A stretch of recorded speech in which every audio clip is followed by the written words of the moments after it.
آنکھوں کی بیماری ہے، کانوں کی بیماری ہے، کوئی بھی ان چیزوں میں سے کمزور پڑ رہا ہو، آنکھ کمزور ہے، کان کمزور ہے، دماغ کمزور ہے، یادداشت کمزور ہے، بھلاٹ کی بیماری ہے، چہرے پہ گلو پیدا ہوتا ہے، چہرہ روشن ہوتا ہے، چہرے پہ حسن آتا ہے، چہرے پہ خوبصورتی آتی ہے۔ میں دین ہوا کرتے تھے جو درس لیتے تھے علماء کو، ان کے درس میں مجتہدین آ کے بیٹھتے تھے، سووں کی تعداد میں آ کے بیٹھتے تھے، اور پن ڈراپ سائلنٹ جب وہ درس دیا کرتے، قرآن کی آیتوں سے، تفسیر سے، احادیث سے، ہر شے سے جو ہے نا اسلام سمجھاتے تھے، لوگ متوجہ ہو کے بیٹھا کرتے تھے۔ ایک دن وہ آئے، بغیر کچھ کہے رونا شروع کر دیا، پھر اس کے بعد رونے کے عالم میں انہوں نے مصائب امام حسین پڑھنا شروع کیا۔ ایسی کیفیت ہوگی کہ جتنے مجتہد بیٹھے ہوئے تھے، جتنے طلباء بیٹھے ہوئے تھے، سب رونے لگے، ایک عجیب کیفیت پیدا ہوگی، لیکن کسی نے کچھ نہیں کہا، حیران سب تھے، آج کیا ہو گیا؟ آتے ہی مصائب شروع کر دیے۔ دوسرے دن پھر یہی ہوا، کسی نے کچھ نہیں پوچھا، ہمت ہی نہیں تھی پوچھنے کے لیے، اتنے بڑے عالم تھے، کر رہے ہیں تو کچھ نہ کچھ وجہ ہوگی۔ تیسرے دن پھر یہی ہوا، چوتھے دن خود انہوں نے پوچھا، تم نے محسوس نہیں کیا جیسے میں روز درس لیتا تھا ویسے میں نہیں لیتا ہوں، پہلے میں مصائب پڑھتا ہوں پھر درس لیتا ہوں؟ کیا محسوس کیا تھا؟ کیا پھر پوچھا کیوں نہیں؟ کیا ہمت نہیں ہوئی سرکار آپ سے پوچھنے کے لیے؟ تو بولے کہ سنو، میں اس لیے ایسا کرنے لگا کہ میں نے خواب دیکھا، میں نے خواب دیکھا کہ جنت کے لیے لائن لگی ہوئی ہے، اور جنت کے الگ الگ دروازے ہیں، کسی پہ لکھا ہے در علی، مولا کے نام سے ایک دروازہ ہے، پھر تھوڑا آگے جا کے دیکھا تو در حسن، در حسین، در امام زین العابدین، در امام محمد باقر، در امام جعفر صادق، اس طریقے سے الگ الگ الگ لائنز ہیں، اور جتنے علماء، فقہا، مراجع جتنے ہیں وہ در امام محمد، امام جعفر صادق علیہ السلام پہ لگے ہوئے، باقی کے الگ الگ دروازوں پہ لگے ہوئے۔ تو انہوں نے کہا کہ میں بھی گیا، میں نے دیکھا کس لائن میں لگوں، دیکھا کہ سب علماء کی لائن تو یہ ہے، لیکن میں نے غور کیا کہ امام ایک ایک عالم دین سے اس کے بیان کی ایک ایک چیز کی تصدیق کر رہے، تو نے فلاں حدیث پڑھی اور یہ ترجمہ کیا، تو نے یہ ترجمہ کہاں سے لیا، تو نے فلاں آیت کی یہ تفسیر کی تھی، یہ تفسیر تو نے کہاں سے لی، تو نے یہ مسئلہ بیان کیا تھا، یہ مسئلہ تجھے کہاں سے ملا؟ ایک ایک چیز، ایک ایک باریک سے باریک چیز پوچھ رہے امام جعفر صادق، اور وہ بیان کر رہے ہیں، ایک ایک آدمی کے پیچھے بہت بڑا ٹائم لگ رہا ہے۔ دیکھا کہ سب سے فاسٹ ایک لائن جا رہی امام حسین کی آگے، ٹک ٹک ٹک اندر جا رہے جنت میں۔ سوچا اس لائن میں لگ جاؤں تو جلدی جنت میں چلا جاؤں گا، کہنے لگے میں جا کے امام حسین کی لائن میں لگ گیا۔ تو امام حسین ایک ایک کا حساب دیکھتے دیکھتے میری طرف انہوں نے دیکھا، اٹھ کے آئے، آ کے میرا نام لے کے پکارا، اے فلاں بن فلاں، یہ جو لائن ہے یہ تمہارے لیے نہیں ہے، وہ جو علماء کی لائن لگی ہے وہاں پہ جائیے۔ کیا سرکار وہاں پہ بہت ٹائم لگتا ہے؟ کہا یہ عزاداروں کی لائن ہے۔ بس اسی وقت میں روتا ہوا نیند سے بیدار ہوا، تو پھر میں نے سوچا کہ میں اب عالم دین کی حیثیت سے جنت میں نہیں جانا چاہتا، عزادار امام حسین کی حیثیت سے، ذاکر امام حسین کی حیثیت سے جنت میں جانا چاہتا۔ بس اس لیے میں نے یہ طریقہ اب میں نے اپنا لیا ہے کہ اب جب بھی میں درس لوں گا پہلے مصائب امام حسین پڑھوں گا، تاکہ مجھے امام حسین اپنے عزادار ذاکرین میں شمار کر لیں۔ بدر مسلمانوں کی بہت بڑی کامیابی، جبکہ نہ تلواریں مسلمانوں کے پاس کافی تھیں، نہ گھوڑے تھے، نہ اونٹ تھے، پھر بھی مسلمان باوجود صرف 313 ہونے کے، اللہ کی مدد کی وجہ سے اور مولا کائنات کی نصرت کی وجہ سے جنگ بدر بہترین فتح کی شکل میں سامنے آئی، اور جب کفار بھاگ کے واپس گئے، اسی جنگ بدر میں ابو سفیان داخل جہنم ہوا، پھر واپس ادھر مشرکین عرب میں ابو سفیان کو سردار بنایا گیا۔ ابو سفیان سردار بننے کے بعد اس نے ایک قسم کھائی، جب تک میں بدر کے مقتول، یعنی جو قریش کے مقتول ہیں، ان کے خون کا بدلہ نہ لے لوں، اپنے سر پہ پانی نہیں ڈالوں گا، اللہ اکبر، نہاؤں گا نہیں، دنیا کی کوئی آسائش میں نہیں اپناؤں گا، نہ اچھے کپڑے پہنوں گا، نہ عطر لگاؤں گا، نہ نہاؤں گا، نہ سر دھوؤں گا، جب تک کہ اس کا بدلہ نہ لے۔ اور جہاں توڑ محنت سے اس نے بہت بڑے فوج کو جمع کیا، بہت فنڈز اس نے رائز کیے چاروں طرف سے، اور اس کے بعد جو ہے نا ایک بڑی فوج لے کے مدینے کی طرف چلا، جس میں 3000 سوار تھے اور 2000 پیادہ، 5000 کی فوج لے کے بہت فخر کے ساتھ، بہت گھمنڈ کے ساتھ میرے پاس اتنی فوج ہے میں پورے مدینے کو پسپا کر دوں گا. اس طرح سے وہ چلا. اس کے ساتھ ہندا جگر خوار وہ بھی چلی. معاویہ کی ماں تھی یہ بھی چلی. اب ادھر جانے کے بعد یہاں پہ بدر کا بدلہ لینے کے لیے یہ پوری فوج نکل کے آئی.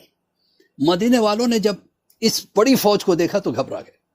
گھبرا کے کہنے لگے ہم کہاں سے مقابلہ کر سکتے ہیں, لہٰذا بہتر ہے کہ ہم اپنے گھروں میں بند رہیں. جب یہ لوگ اندر آئیں گے تو ہم کوٹھوں پہ سے تیر برسائیں گے, پتھر پھینکیں گے اور لڑیں گے. رسول اللہ نے خطبہ دیا کہ نہیں, بدر میں بھی ہم زیادہ نہیں تھے, وہ زیادہ تھے. بدر میں ہم صرف 313 تھے, نہ ہمارے پاس تلواریں تھیں, نہ ہمارے پاس نیزے تھے, نہ ہمارے پاس گھوڑے تھے. اس کے باوجود اللہ نے ہماری مدد کی اور ہماری جیت ہوئی. احد میں بھی وہی ہمیں کامیابی دے گا. ہم میدان میں جائیں گے اور جا کے جو ہے نا ہم جنگ کریں گے. ہاں اس میں اگر کوئی شہید ہو جائے تو جنت میں جائے گا, اور اگر کسی کو قتل کر کے غازی بن جائے تو وہ بے شمار ثواب جو ہے نا حاصل کرے گا.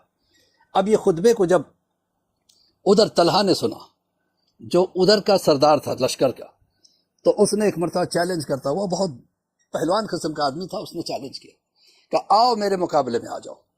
رسول تو بعد میں تمہیں جنت میں پہنچائیں گے, مجھ سے قتل ہو جاؤ جنت میں چلے جاؤ, یا مجھے قتل کر دو جنت میں چلے جاؤ, غازی بن جاؤ یا شہید بن جاؤ, یہ میں تمہیں یہ دیتا ہوں تمغے.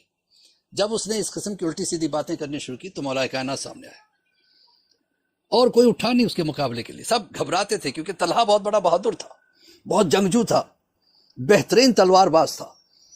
تو جب مولا کائنات سامنے آئے, طلحہ نے پوچھا کہ اے نوجوان تم کون ہو؟ کہ میں علی ابن ابی طالب ہوں. کہ یقیناً یہ ابو طالب ہی کا خون ہو سکتا ہے جو میرے مقابلے کے لیے آ جائے. بہرحال جنگ ہوئی. مولا کائنات نے اس کو اس طریقے سے وار کیا کہ اس کے دونوں ٹانگیں کٹ گئیں اور وہ زمین پہ گرا. آگے بڑھ کے مولا نے اس کا سر قلم کرنا چاہا, اس نے ہاتھ جوڑ دیے کہ مجھ پہ رحم کرو. مولا پیچھے ہٹے. لوگوں نے پوچھا کہ اس کو چھوڑ کیوں دیا؟ کہ میرا وار ہی ایسے تھی, اب وہ زیادہ دور جیے گا نہیں, مر جائے گا. اب جب اس کا علم گرا تو اس کا بیٹا جو وہ بھی پہلوان تھا, اس نے آگے بڑھ کے اٹھایا اور مولا پہ بہت غیظ و غضب کے ساتھ اس نے حملہ کیا. جب مولا پہ حملہ کیا تو مولا نے اس کے حملے کو روکا, پھر ایسی تلوار چلائی اس کے 2 ٹکڑے ہوئے. دوسرا بیٹا آیا, اس نے حملہ کیا, اس کا علم اٹھایا باپ کا اور حملہ کیا. مولا نے اس کو وار کو بھی روکا اور اس کے بھی 2 ٹکڑے کیے. تیسرے بیٹے کے بھی 2 ٹکڑے کیے, چوتھے بیٹے کے 2 ٹکڑے کیے. اس کے بعد مختلف سردار آگے بڑھتے رہے, علم اٹھاتے رہے. اس طرح سے 9 سردار قتل ہوئے. تو اب جب 9 بڑے بڑے سردار جو کہ بڑے بڑے پہلوان اپنے آپ کو سمجھتے تھے, مولا کی تلوار کے سامنے گرتے گئے اور داد شجاعت دیتے ہوئے ایک طرف سے جعفر تیار, ایک طرف سے جناب حمزہ نے حملہ کیا, اور ادھر مسلمانوں نے کافروں پہ حملہ کیا. 5000 کی فوج ادھر تھی, ادھر 700 افراد کی فوج تھی. 700 افراد میں سے رسول اللہ نے 50 کو چنا. ایک پہاڑی درہ تھا جو خطرناک تھا, اگر ادھر سے کوئی آ جائے تو مسلمانوں پہ پیچھے سے حملہ ہو سکتا تھا. تو رسول اللہ نے 50 تیر انداز کو وہاں بٹھایا اور کہا کہ یاد رکھو اور اس بات کو بھولنا نہیں, اگر ہم مشرکین کو دوڑاتے ہوئے مکہ تک بھی جا کے بھگا کے واپس آ جائیں تو بھی تم اپنی جگہ سے چھوڑ کے ہٹنا نہیں, وہیں بیٹھے رہنا. رسول نے تاکید پہ تاکید کی تھی. اب اس کے بعد ادھر جب مسلمانوں نے شدید حملہ کیا, جناب حمزہ کی تلوار ایسے چل رہی تھی کہ جو بھی اس کے سامنے آتا کٹ کے گرتا, مولا کائنات کے سامنے جو آتا کٹ کے گرتا. اس طرح سے جب یہ ہاشمی شیر حملہ کر رہے تھے, جب ہندا نے دیکھا تو ایک مرتبہ اس نے لوگوں کو کہا کہ جاؤ جا کے پہلے ان میں سے کسی کو بھی مار دو, یا رسول کو مار دو, یا علی کو مار دو, یا حمزہ کو مار دو, میں بے پناہ دولت دوں گی. اس کا ایک غلام تھا, حبشی غلام, اس کو بھی اس نے ورگلایا. حبشی غلام نے کہا میری طاقت نہیں کہ میں علی کے پاس جاؤں, نہ میں رسول تک پہنچ سکتا ہوں کیونکہ علی سامنے ہے. ہاں حمزہ کے لیے میں کوشش کروں گا. کہ ٹھیک ہے. اب اس نے نیزہ لیا اور چھپ چھپ کے جناب حمزہ کے طاق میں رہا. ادھر ابو سفیان نے 200 افراد کو تیار کیا کہ وہ درے پہ حملہ کرے. اگر درہ پہ قبضہ ہو جائے گا آسانی سے مسلمانوں کو مارا جا سکتا تھا. ادھر 200 افراد درے کی طاق میں تھے, ادھر حملے پہ حملے ہو رہے تھے. علی حملے کو کاٹ کاٹ کے اس کا جواب دے رہے تھے, جناب حمزہ حملے کو کاٹ کاٹ کے جواب دے رہے تھے. آگے بڑھتے بڑھتے جناب حمزہ کا گھوڑا ایک گڈھا تھا, اس کے اندر اس کا پیر اٹکا اور یہ منہ کے بل زمین پہ گرے. جیسے یہ زمین پہ گرے اٹھنا چاہتے تھے, اس نے پیچھے سے ایسا حملہ کیا جناب حمزہ کے آر پار نیزہ ہو گیا. جناب حمزہ زمین پہ گرے, جیسے گرے اس نے پھر دوبارہ جا کے ان پہ حملے کیے اور جناب حمزہ کی شہادت ہوئی. تو جیسے پتا چلا ہندا کو کہ حمزہ کی شہادت ہو گئی, دیکھیے کتنا بغض تھا, کتنا کینہ اور کپٹ, کتنی دشمنی تھی کہ اس نے آ کے جناب حمزہ کے پیٹ کو چاقو سے خنجر سے چاک کیا، اس میں سے کلیجہ نکال کے کھانا چاہا لیکن وہ نگل نہ سکی تو چبا کے اس نے پھینک دیا۔ اس کے بعد اس نے جو شہدائے احد تھے، جو بھی وہاں پہ شہید ہو کے گرے تھے، ان کے کان اور ناک کو کاٹ کے اس نے ایک مالا جیسی بنائی اور پہن لیا۔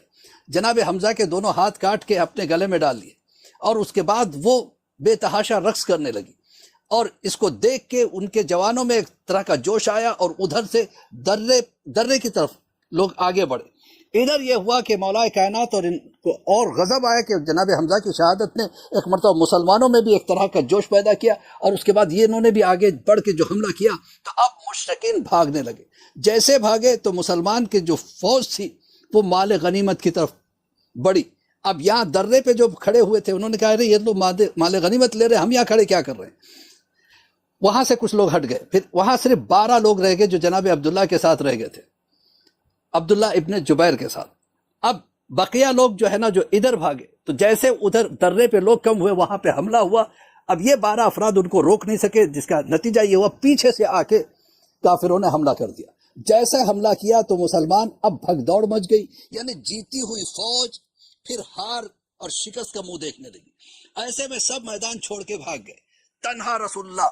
ادھر شیطان نے پکار کے کہنا شروع کیا، ماتا محمد، رسول بر گئے۔ مولا کائنات نے رسول اللہ کو اپنے دونوں ہاتھوں میں پکڑ کے اٹھایا، ہاذا محمد، یہاں ہے رسول خدا، ڈرنے کی ضرورت نہیں، واپس آؤ۔ لیکن کوئی واپس نہیں آ رہا تھا۔ اب مولا اکیلے رسول کی حفاظت کر رہے ہیں۔ تاریخ بتاتی ہے کہ اس وقت کچھ ایسا سانحہ ہوا کہ ایک اور صحابی بھی تھے جو رسول اللہ کا ساتھ دے رہے تھے، ان کی تلوار ٹوٹی کہ یا رسول اللہ میری تلوار ٹوٹ گئی۔ اب جیسے کہا تلوار ٹوٹ گئی، ایک شاخ کو کھینچا، یہ جو کھجور کی شاخ ہوتی ہے اس کو رسول اللہ نے کھینچا اور اس طریقے سے گھمایا تو تلوار بن گئی، کہ یہ لو۔ اب انہوں نے لے کے حملہ کرنا شروع کیا۔ ادھر مولا علی کی تلوار ٹوٹی تو مولا نے کہا میری بھی تلوار ٹوٹ گئی، تو اب رسول اللہ خاموش ہو گئے۔ تو وہاں سے تلوار آئی، ذوالفقار جب اوپر سے آئی، اب ہاتھ بھی ادھر کے، تلوار بھی ادھر کی۔ علی نے بھرپور حملہ کرنا شروع کیا۔ 3000 کا لشکر چاہ رہا تھا کہ علی کو ہٹائے رسول تک پہنچے، یہاں تک کہ دندار رسالت شہید ہو گئے۔ مولا کائنات گھوم گھوم کے حملہ کر رہے تھے۔ ایک تاریخ میں ہے کہ دونوں ہاتھوں میں 2 تلواریں تھی، اور 2 تلواروں سے مولا حملہ کر رہے تھے، ایک پہ ذوالفقار تھی، دوسرے میں عام تلوار تھی۔ اب یہاں پہ چل کے ایک شاعر نے ایک عجیب منظر کشی کی، اشعار تو مجھے یاد نہیں ہے، اس کا کہنا یہ تھا کہ ذوالفقار میں اور ملک الموت میں ڈیبیٹ ہونے لگا، باتیں ہونے لگی۔ ملک الموت کہتے ہیں کہ ذوالفقار سے تھم تھم کے چل، اتنے تیزی سے تو چل رہی ہے، اتنے تیزی سے سر گر رہے ہیں کہ میرے لیے مشکل ہو گیا۔ کہا تیرے لیے کیا مشکل ہے؟ کہا مشکل یہ ہے کہ جو گرتا ہے مجھے اس کی فکر نہیں ہے، جو بھی علی کی تلوار کا مار کھا کے زمین پہ گرتا ہے مجھے پورے عرب میں ڈھونڈنا پڑتا تھا کہ اس کا باپ کون ہے، کیونکہ علی کے سامنے کوئی حلال زیادہ تو آ ہی نہیں سکتا تھا۔ تو ذوالفقار نے کہا تو ایک نسل کو لے کے پریشان ہے، مجھے چلنے سے پہلے دیکھنا پڑتا ہے کہ کیونکہ میرے مولا کا حکم ہے کہ اے ذوالفقار دیکھتی جانا، 7 نسلوں میں بھی اگر کوئی ہمارا چاہنے والا ہے تو اس کو چھوڑ دینا، نہیں ہے تو اسے ختم کر دینا، میں 7 نسلوں کو دیکھ کے چلتی ہوں۔ تو بہرحال عزیزان محترم، اس طرح سے جنگ احد فتح ہوئی۔ جیسے کہ آپ حضرات نے اندازہ لگایا کہ میں ہر مجلس میں کچھ نہ کچھ تحفہ دیتا ہوں، آج بھی ایک تحفہ دینا چاہتا ہوں۔ وہ یہ ہے کہ دیکھیے اب پینڈیمک دور میں ہر کوئی پریشان حال ہے، چاہے وہ کتنا ہی مالدار کیوں نہ ہو، اس کو اتنی بڑی پریشانیاں، جو مڈل کلاس کا ہے اس کی اپنی پریشانیاں، اور جو بیچارہ غریب ہے وہ تو غریب ہے ہی، اس پہ اور زیادہ غربت ہے۔ لہٰذا مجھے یاد پڑتا ہے کہ ایک مرتبہ میں نے کسی جگہ پڑھا تھا کہ رسول اللہ کے پاس ایک شخص آیا اور آ کے کہنے لگا یا رسول اللہ میں بہت امیر تھا، غریب ہو گیا، بہت عزیز تھا لوگوں کو، اب ذلیل ہو گیا، بہت پیسے تھے اب فقیر ہو گیا، صحت بہترین تھی اب جو ہے نا بیمار ہو گیا، دن بھر مارا مارا پھرتا ہوں، روزی کی تلاش میں ہر جگہ جاتا ہوں، لیکن یا رسول اللہ کہیں سے روزی روٹی کا انتظام نہیں ہو پاتا، آخر میں کیا کروں؟ تو رسول اللہ نے کہا کہ شاید تجھ سے ایسے کام ہو رہے ہیں جس کی وجہ سے نحوست انسان کے گھر میں آ جاتی ہے، شاید تجھ سے ایسے کام ہو رہے کہ جس کی وجہ سے دولت تیرے سے دور ہو جاتی ہے، صحت تجھ سے دور ہو جاتی ہے، رزق تنگ ہو جاتا ہے۔ کہ یا رسول اللہ وہ کون سے کام ہے؟ کہ ایک کام یہ ہے کہ انسان اگر بیٹھ کے امامہ باندھے اس سے رزق تنگ ہوتا ہے۔ دوسرا یہ کام جو اکثر لوگوں سے ہوتا ہے وہ ہے کھڑے ہو کے پائجامہ یا پینٹ یا شلوار پہننا۔ کھڑے ہو کے اگر کوئی شلوار یا پائجامہ یا پینٹ پہنتا ہے تو اس کی رزق تنگ ہو جاتی ہے، روزی کے دروازے بند ہو جاتے ہیں، صحت ختم ہو جاتی ہے، بیماری اس پہ حاوی ہوتی چلی جاتی ہے۔ اسی طرح سے بہت سے ایسے کام ہیں جیسے چلتے ہوئے پانی میں پیشاب کرنا، اس سے بھی انسان کی روزی تنگ ہو جاتی ہے۔ اپنے دانتوں سے اپنے ناخن کو چبانا، کاٹنا، اس سے بھی روزی تنگ ہو جاتی ہے۔ تو رسول اللہ نے کہا کہ ان میں سے کوئی نہ کوئی کام تو کرتا ہوگا جس کی وجہ سے تیری روزی تنگ ہوگی۔ اس نے کہا ہاں یا رسول اللہ، مجھ سے کچھ کام ہوتے تھے، میں کھڑے ہو کے پائجامہ پہنتا تھا۔ کہا وہ چھوڑ دے۔ کہا یا رسول اللہ، میں اکثر اپنے دانتوں سے اپنے ناخن کاٹتا تھا۔ رسول اللہ نے کہا ایک اور کام اکثر لوگ کرتے ہیں جس سے روزی تنگ ہو جاتی ہے، وہ پہنے ہوئے کپڑے سے پسینہ صاف کرتے ہیں۔ چھوٹی چھوٹی باتیں ہیں زان محترم، لیکن اس سے نحوست گھر میں آ جاتی ہے۔ اکثر آپ نے بھی دیکھا ہوگا یوں کر کے پسینہ صاف کر لیتے، ایسا نہیں کرنا چاہیے۔ اس سے روزی روٹی تنگ ہو جاتی ہے، انسان کی برکتیں ختم ہو جاتی ہیں۔ دیکھیے کتنا پیارا ہمارا اسلام۔ پھر معصومین علیہ الصلوۃ والسلام نے ہمیں بتا بھی دیا کہ اب اگر روزی تنگ ہوگی تو اس کے دروازے کیسے کھولے جائیں، کیسے برکتوں کو لایا جائے۔ تو ایک نماز ہے، نماز وسعت رزق، نماز وسعت رزق، 2 رکعت نماز ہے۔ پہلی رکعت میں پہلے نیت سمجھیں، بہترین وقت اس نماز کے لیے صبح کی نماز کے بعد کا ہے۔ اگر صبح کی نماز کے بعد اگر کسی وجہ سے نہیں پڑھ سکتے ہیں تو کسی بھی وقت جو ہے نا آپ پڑھ سکتے ہیں، کسی بھی نماز کے بعد یا کسی بھی وقت پڑھی جا سکتی ہے، لیکن بہترین وقت صبح کی نماز کے بعد کا ٹائم۔ نیت کریں گے کہ نماز وسعت رزق پڑھتا ہوں میں، یا نماز وسعت رزق پڑھتی ہوں میں 2 رکعت قربتاً الی اللہ۔ 1 الحم 3 مرتبہ سورہ کوثر، بسم اللہ الرحمن الرحیم انا اعطیناک الکوثر فصلی اللہ، یہ سورہ 3 مرتبہ پہلی رکعت میں۔ دوسری رکعت میں 1 الحم 3 مرتبہ فلق، یعنی قل اعوذ برب الفلق 3 مرتبہ یہ سورہ، پھر قل اعوذ برب الناس کا سورہ 3 مرتبہ، پھر قنوت، رکوع، پھر اس کے بعد سجود، تشہد، سلام، بقیہ تمام کام صبح کی نماز کی طرح۔ اس کے بعد آپ بہتر ہے سجدے میں چلے جائیں۔ لمبی دعا کے لیے بہترین طریقہ یہ کہ سجدے میں جا کے دعا کریں۔ سجدہ بذات خود ہمارے لیے بہت بڑی بلیسنگ ہے، آپ نہیں جانتے۔ یہ جتنی اہم چیزیں ہیں ہمارے باڈی میں، جیسے ہارٹ ہوا، لنگز ہوئے، یہ اپر باڈی میں ہے، اور یہ آنکھیں، ناک، دماغ، کان، زبان، یہ ساری چیزیں اپر باڈی میں اللہ نے دے رکھی ہیں، جو اکثر اوپر ہی رہتے ہیں۔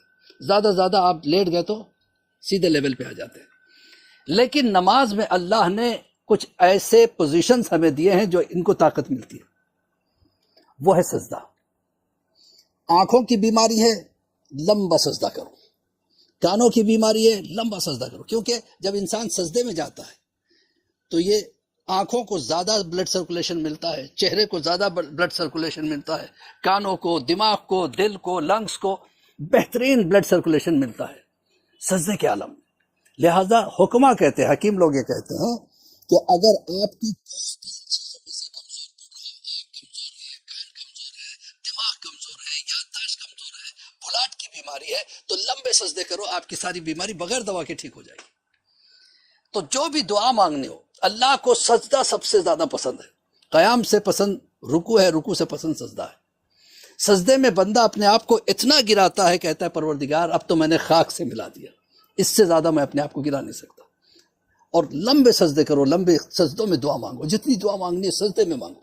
سجدے میں مانگنے کا فائدہ دوہرا ہے، اللہ جلدی قبول کرتا ہے، دوسرے ہمارا چہرے پہ گلو پیدا ہوتا ہے، چہرہ روشن ہوتا ہے، چہرے پہ حسن آتا ہے، چہرے پہ خوبصورتی آتی ہے۔ تو بہرحال عزیزان محترم، یہ آج کا گفٹ تھا آپ کے لیے۔